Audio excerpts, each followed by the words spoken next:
Hey guys, welcome back.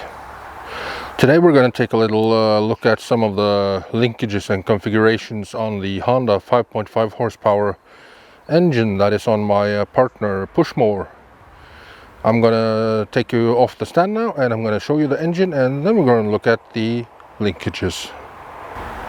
There is the engine partially taken apart, just so you can see the top linkages. A couple of the linkages are very hidden and hard to see.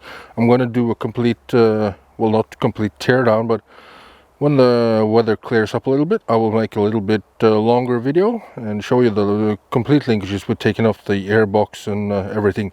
Right now, I'm just going to take you down here and show you that there are linkages. Here is the kill switch, which also connects to the flywheel brake, and here's the spring for that.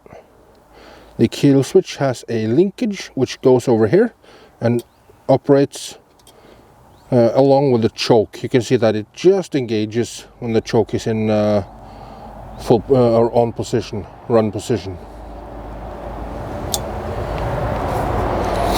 And if you look right in here, that's the governor linkage, and just beneath there is the spring.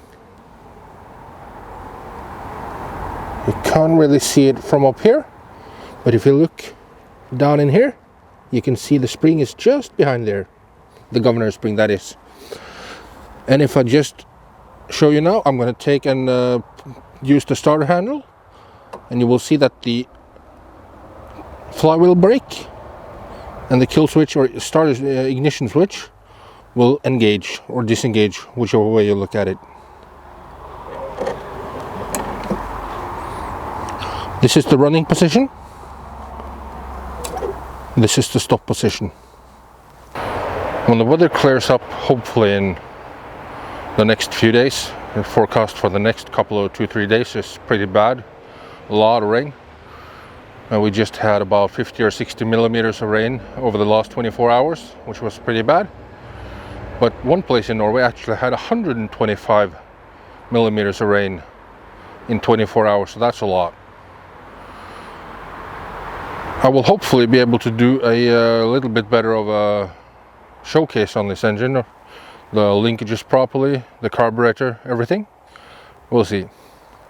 Thank you for tuning into my videos, guys. I really appreciate it. I hope you'll take the time to push the thumbs up, leave a comment, and share this with your friends. Take care, guys.